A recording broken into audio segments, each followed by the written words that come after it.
Well, good evening, everybody. Alan Slaughterzinski for the Brevard Sports Network. And our final interview this week of the holiday break interview is it's a doozy, I promise you that. And it's an interview that has taken a while to get simply because when you stop and think about one of the most recruited players in the history of this county in any sport, at any position, it is this guy right here. So without further ado, please help me welcome for the first time ever here on the set at Brevard Sports Network. It's weird to say this, but it's true. The former quarterback for the Cocoa Tigers, incoming freshman at Texas A&M, ladies and gentlemen, Brady Hart. And Brady, when you hear me say former, because you've graduated, you're done. Yeah. You graduated last year, right? Yep. So now there's no football. There's nothing at Cocoa going on for you. So what does it mean to hear the word former Cocoa Tiger? Yeah, it feels pretty crazy. I think Coco will always be, it will forever always be a part of my journey and like I'll forever be a Cocoa Tiger. But it feels weird to say former because I'll never be on the field ever again with those guys. But big things ahead for sure. Let me ask you this. When you seem like the type of guy that when you made the decision to go to Cocoa, it's an easy decision on the surface considering where you are now. Yep. But I'm pretty sure it wasn't for you. Kind of take me through that again real quick. Yeah. Just I knew that it was the best thing for my future, and my family knew that. But I didn't want to leave the guys I was close with at Melbourne, Mm-hmm. and it was a I had a good connection with a lot of really I had some good friendships with a lot of guys there, but I knew I had to do what's best for my future, and luckily those friendships still stayed whether I Good. was at Melbourne or not, Glad. and yeah, it worked out pretty well. How does a decision like that, and I don't mean to minimize it because, well, it's not a small decision by any stretch of the time, especially at that point in time in your life. Hmm. But how does that decision impact or help you, I should say, through what you just went through over the last year in terms of making decisions for colleges, flipping, the script, flipping from Michigan to Texas? I mean, how does that help you, Yeah, or did it? it did 100%. I mean, in life, you're in really uncomfortable positions. You have to make really tough decisions all the time, and I feel like the more you make them, the better you get at them.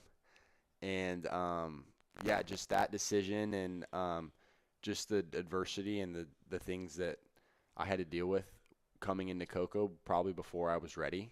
Right. All those things and growing and developing gave me like that outlook on the whole thing with Texas A&M, the whole reclassing, all that stuff. It I knew that it was possible. I knew that I could go through it again, and I've already done it once before, so why not do it again? And yeah, that definitely played a huge piece in everything. Hang on for just a second. I just want to make sure I didn't do this beforehand. Take your index finger and firmly bang on the microphone. Okay, we're good. All right, three, two, three, two, and one. Let me ask you this question: when you get to Cocoa, so you get to Cocoa, when is the moment for you? And I don't imagine this came in a game because I know how the practices are over there. When was the moment for you where, or was there a moment for you where you went, yeah, I don't know if this was, what am I doing? What are you thinking, Brady? Or did you have a moment where you said, I'll get this. This will come. Was there a struggling moment? Was there a time? I asked Davin Widener this question once, and he said yes. This moment happened to him when he walked on the field for the Merritt Island Kickoff Classic. I asked Blake Boda that. Hmm. The answer was yes during St. Thomas Aquinas. For you, was there a moment where you went, I don't know that this is the best decision for me? Yeah, so it was one of those things that I never started a varsity game ever, and before I played a game at Coco, so it was the kickoff classic against Satellite.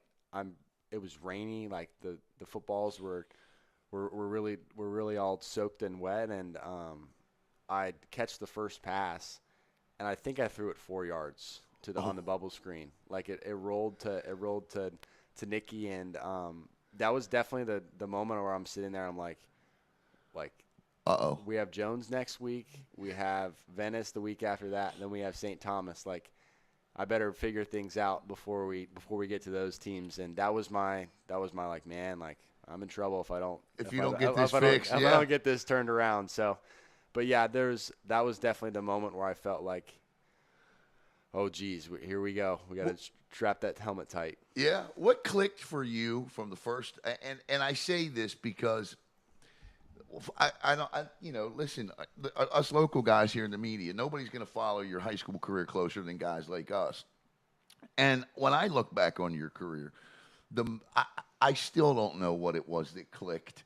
Maybe it all just came together for you. Things slowed down. I don't know. This is why I'm going to ask this question. What, from the first half of the Jones game for the rest of your high school career, things were completely different. What clicked? I think it's confidence. Yeah. Or I know it's confidence. Quarterback it's all about being comfortable. And I realized that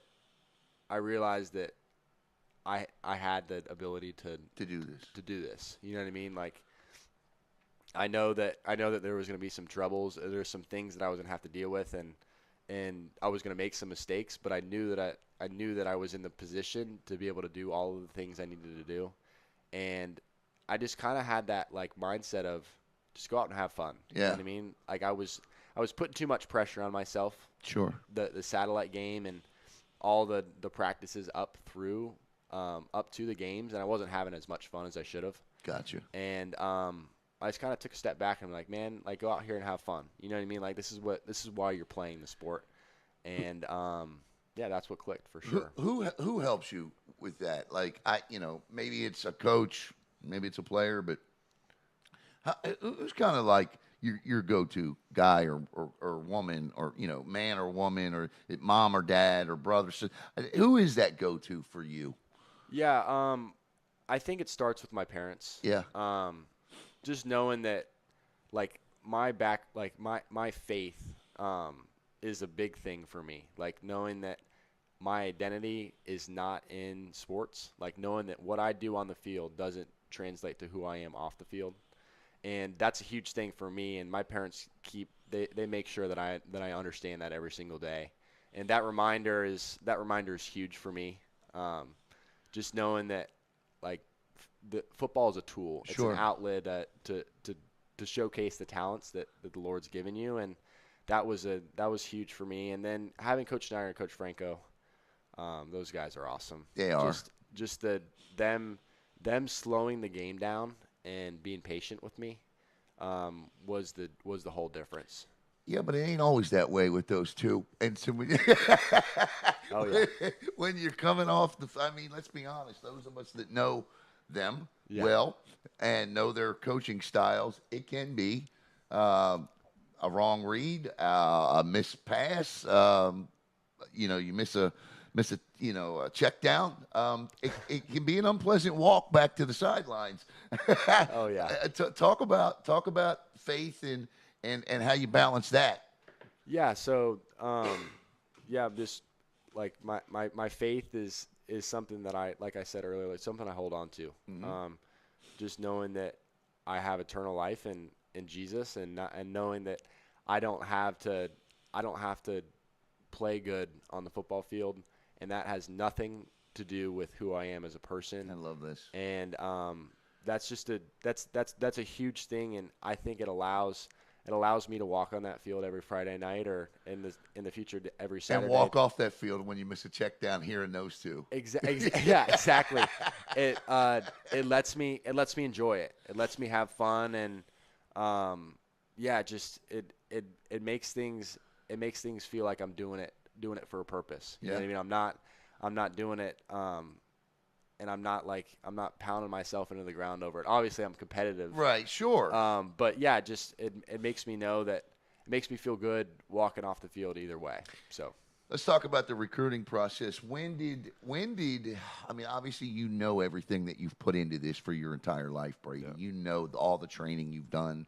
Everything is worked up to this moment coming up when, you leave here in a couple of days. So this you knew. But or having faith you knew and felt would come, and it has. But what offer did you get when you said, yeah, this is going to be this is going to be a fun ride. What was the offer that came that opened your eyes to what your future could hold for you? Yeah, so it's kind of crazy. This whole recruiting world is pretty insane. Yeah, I'm Just the curious. way things work, and some offers aren't committable offers, and you see all these guys with offers, and they end up going to some other school. It's just Yeah. it's a it's pretty nuts how the whole thing works. But because I'm trying to think, I think I had 5 offers going in the spring Correct. before I started a varsity game. Right. So that's all just potential. Like we think you're gonna, or we hope you're gonna Right. be in the spot like during the season that We'll that keep we our think eye you are. on you. Yeah, exactly. And but the offer that I knew that I was like, all right, here's a chance for me to be a really highly recruited guy in the country was Notre Dame. Okay. Yeah. That was a big one. Great throwing session, and he Coach Gino said he's like Gino. he's like I think you could be you're one of the best quarterbacks in the country. Yeah. And that kind of hearing that from him gave me the confidence, like, yeah, like this is all my dreams and all my aspirations are possible. So that was pretty cool. When does it begin to sink in that you're like, because colleges do everything they can and they introduce you to everybody in terms of alumni, you meet everybody in the world. All right, welcome back. And of course, great segment there with Texas A&M incoming freshman quarterback Brady Hart. Still weird to say, former Cocoa Tiger, but that's indeed what he is. Now, this next part of the interview is selfish on my part because when I think about two of my favorite, seniors in Brevard County, these two guys really sit at the top of the list. And, of course, one of them is Brady Hart. You already know that. The other is our very own Jackson Robb. Now, these two guys have a lot in common. On your screen right now is a youth football picture. And no, Jackson's not a wide receiver or a running back, or they didn't compete for quarterback, but they did play a year of youth football together. That's Jackson in the front left. And there you see Brady on the other side there wearing number 13. That's his number in the picture. But what really what I mean when I say that these guys have a lot in common, well, just think about it. Both of them are going to be at D1, P4 institutions next year as 17-year-old freshmen. And both of them are just above their time. And, of course, both of them have had a great deal of success here in this county. They both reside from the beach. It's just wild for me. And so let me bring in Jackson Robb and Brady Hart. And, Jackson, I want to start with you on this. When you look at that picture, I didn't even know for the first year, dude, that picture existed until your mom actually sent it to me. You look at that picture, what goes through your mind? Yeah, I mean, I remember those days playing youth football. That was something. That was the first sport I tried among many others. But yeah, it's funny to look at that because it was really fun. But again, you talk about offensive line. That was something I didn't expect to be playing. But Yes, Jackson was an offensive lineman. I did that for 2 years, and yeah, it was fun. 2 years? Yeah, 2 That's years. cool. I played. Yeah, 2015 and 16, I think it was. So. But yeah, that picture's funny to look back on because, I mean, I look back at one this morning, too, with a bunch of players, some people I still know. And, yeah, it was a fun 2 years, but definitely, it was a good ride. And it was fun to play with those guys when I did. What do you think of when you see a picture like that? And then hear him in the booth going, Brady Hart, back to throw. Yeah, it's crazy how things go full circle, huh? I mean, it's pretty sweet. And, yeah, those are, like Jackson said, those are just memories that we'll both have forever. Like, oh man, what I would do to go back and play a Little League football game again. Like that was a really awesome, really fun time, and those memories and just pure fun and pure joy playing those games on Saturdays when it's when it's 1,000 degrees outside, and yeah, it was a fun time. 1,000 degrees is right. Yeah. You know, Brady, and the other similarities here are that, you know, when you came and started as a sophomore at the time at Coco, you had seniors that had to put their trust in you. Yeah. That's not always easy to do, no matter how, you know, no matter how well you can sling it.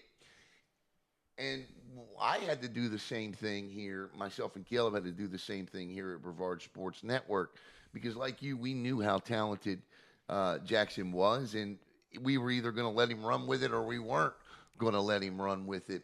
But kind of talk about, you know, you guys have, you know, it's rare for a student to be able to have the access and the interviews. When I watch Jackson interview you, Brady, it's like I'm watching you one day. Who's your favorite NFL team? The Steelers. All right.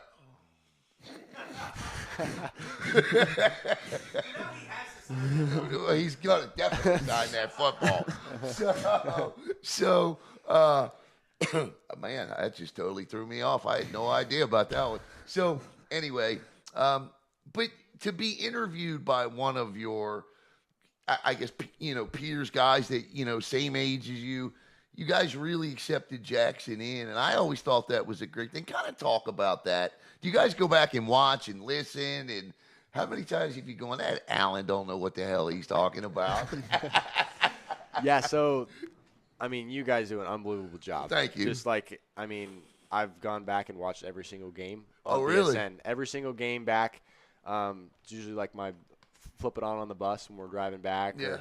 Or, got it in my center console, and I'm just kind of rolling back to the house. And, yeah, just listen to you guys and Jackson. And, yeah, I just, like, those are, like, I'll remember those times forever, too. It's cool. Just the interviews after the game, and it's just crazy, just our, like, us knowing each other in Little League, too. Like, that past in when we were younger, and all those times that we would go play, and then having him interview me and seeing the spot that he's in, and that and like the path that he's on, and on his future it's a pretty special thing on how things connect. And yeah, it was awesome. Jackson, I think you guys pass across again because obviously, you know, you are headed for a career in broadcasting, sports journalism, broadcasting. I'm curious because I asked Brady this question. Yes, there's a lot of pressure on him. He's out there in the lights. We're behind him. But not at 14, 15 years old and asking a county filled with, now remember, I mean this lovingly, fans is short for fanatics, okay? A county filled with high school football fanatics to put their trust in a 14 and a 15-year-old is not something that's easy to do. But, son, you met it head on. Just like he did on the field, you met it head on. Where does that come from for you? Yeah, you know, I think for the first time I figured out that I wanted to do this when I was 10, 11 years old. It's just about taking those opportunities. And, you know, I wanted – because at first I was doing PA over at Satellite in South Beach, then Pop Warner. And now when I got to high school, I had to do something else. I wanted to move up. At first I wanted to do PA at Satellite, but then – you know, when I got the opportunity to come here and do what I'm doing now, it was huge. But I wanted to, you know, just take every chance, take every game, go to every game, just put myself out there, do as many sports as I can. And, you know, I thankfully got the opportunity from you to do those games early on all by myself. And that was big. I mean, that took a lot of prep, a lot of, you know, setup. And, you know, it definitely took some time to get used to up there kind of running the show. But, yeah, you know, I think those experiences were huge early on. It helps build experience that I have now. But, yeah, definitely early on it was just all about experience for me, and that definitely helped me get through some of those big games. Brady, the thing that gets lost in all this is academics, because you graduated last year. You could do whatever you wanted to do. You know, I mean, you're going to be done a year early, right? The academic part of it's pressure, too. Talk about that. Yeah, I think that there's an order to all this stuff, and academics comes first before football, because you can't get on the field if you don't have the academics and the grades and all that stuff. And at the end of the day, football and all this stuff's going to be over, and you're going to have to go navigate life like a normal person, and having those academics and preparing yourself for that is a really really cool thing. And at the end of the day, academics are the thing that gets you into to all these things. If all goes according to plan, God willing, you're good to go for a very long time. But let's just theoretically say you wake up one morning and decide you don't want to play football anymore. What does Brady Hart do? What would you want to be if football wasn't your thing? What would you want to do? Well, I think that whether I play in the NFL or all that stuff, and I mean, you have those aspirations in football, but I think it's important to have like that drive and that passion for something. And so this is it. So this is that I have a different a different side of me, and I think that I'll probably do while I'm playing football. Is I want to be like a commercial real estate agent. So well, okay, it makes sense. So I kind of want to do like I want to work into like a little bit of developing, and I still haven't found my exact job that I want to pursue, but I just love that. I love the real estate, and I love just everything that goes into it, and that's my passion. Build stadiums. That would be sweet. Build youth, college, and pro stadiums, man. Yeah, right. Especially in Texas, right? Right. You're right. Jackson, if you could play football, if you were playing football, because you could if you wanted to go out there. I mean, you play lacrosse, hell of a lacrosse player. But what position would you want to play? Well, I could tell you I wouldn't want to play O-line. I don't know. Everyone wants to be a quarterback. Right. But I mean, wide receiver would be fun. I'm not great at corner. I'm not great. I like defense though. That's why I play the lacrosse. Backpedaling part I can't see. Yeah, maybe linebacker. Something on defense. Okay. I like. You like to defense. hit that? I do. I do. Yeah. So I like defense, which is good. Guys, I just think that you both have delivered for this county remarkably. Jackson, what you have done for Brevard Sports Network. And I'll say this as well. The Cocoa Tiger football program representing them from the broadcast booth as well.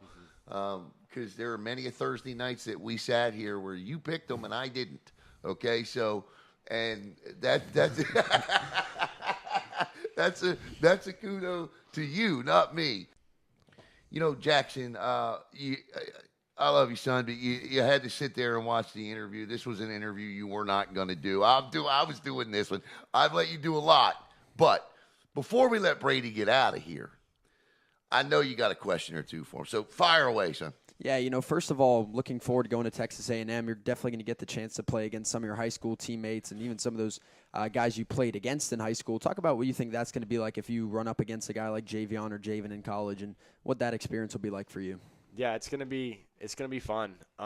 It's just crazy how the paths connect again for sure. I think we play Missouri this year, and playing Javion on the other side of the ball is definitely gonna have my eyes peeled for him if I'm on the field. And that he's a great player, and they gotta tell him to take it easy on me and not trying to hurt me, and then just Javen, obviously Javen at Florida State too, and who knows if our paths can cross there too. And yeah, definitely got to give our corners some tips on how to cover them, but I don't really know if there is a way to cover them. But yeah, it's going to be fun to play against those guys. National championship game.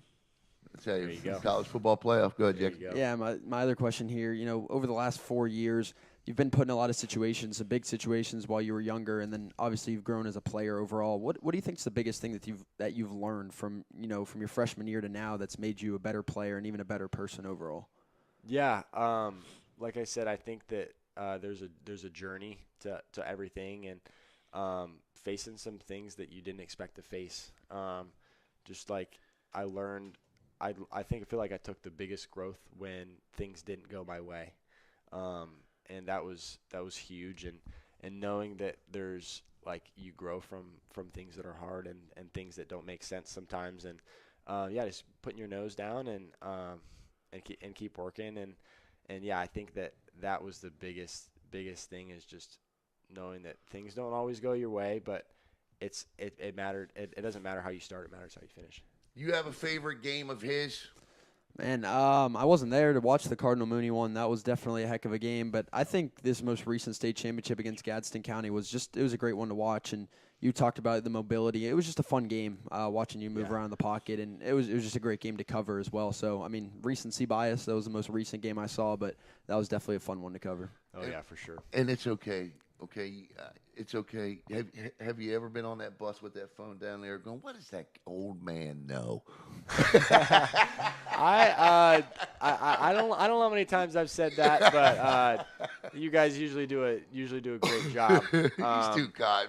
I'm not going to pull it out of him. I know I'm not. But yeah, just like it's awesome. Like you know how when someone has like an announcer like voice, yes, and like just has that natural gift. Right. Like you see it in this guy right yes, here. Yes, absolutely, he does. Even like just the type of questions, and like it's impressive. It really is impressive. I imagine you get as many cameras as you get shoved in your face. Yeah, you've oh man, a lot. Yeah, a lot. I can imagine how you sometimes probably walk away and go, "What was that?" I don't even understand the questions half the time. It's like I just kind of make up an answer, and it's refreshing to have someone who knows what they're doing and who's an expert at their job and has a passion for it. Well, there's one thing I know, and sometimes, and I get it. Life moves on, but man, one of these days, 10 years from now. We'd love to have you, hopefully not right back in that same spot, but hopefully we've progressed beyond that. But, man, we would love to obviously sit down and catch up as many times as we can with you. Brady and Jackson, you both have been a joy for this community. Jackson, for you, it has been for everything that you've done for Brevard Sports Network and even the Cocoa football community, because on many, many occasions, we've sat here, not many, because I don't pick I may have picked the Tigers to lose once or twice in the last 5 years, okay? Okay, 3 times that I can think of on the top of my head. Uh-huh. But I will say this, you didn't. And, Jackson, the Cocoa community, you did a really good job let me say this, and I hate to stumble over my words, but that football team deserved to have, that football program deserves to have the best of the best broadcasting it. And you have represented us and that football program well. All right? I want to say that. And Brady, and of course, what you have done and the memories that you have given this community, and of course, leading in the way that, and what a lot of people don't know is your community spirit and your faith. And we're not going to get into all that because if you know, you know. Yep. And that's just something that I know that's very near and dear to you. And there are some things that a man should have close to his heart that he shouldn't have to talk about, that he just does because it's who he is, and that's you. Yep. So thank you very much for who you are and what you have done. And to the both of you, congratulations on all your success. Yeah, thank you so much. Yep. All right, so that'll wrap it up here with Brady Hart and Jackson Robb. See, I told you they had a lot in common. So I want to thank Caleb for getting this set up in a short or in a small space, because if you've ever been here, you know this ain't some big studio over in Orlando. This is WFTV on the front of it. Nope. So thank you, Caleb, and all of you out there. This is the final interview of the holiday break. Next week, or coming up in the next couple of days, while Brady's on his way to Texas A&M, he leaves on the 6th, we will be back delivering you high school sports on the basketball court and on the soccer fields. And we got some wrestling coming up, too. So for Caleb Brown, for Jackson Robb, for Brady Hart, I'm Alan Slaughter-Zinski for the Brevard Sports Network. Have a great night, everybody.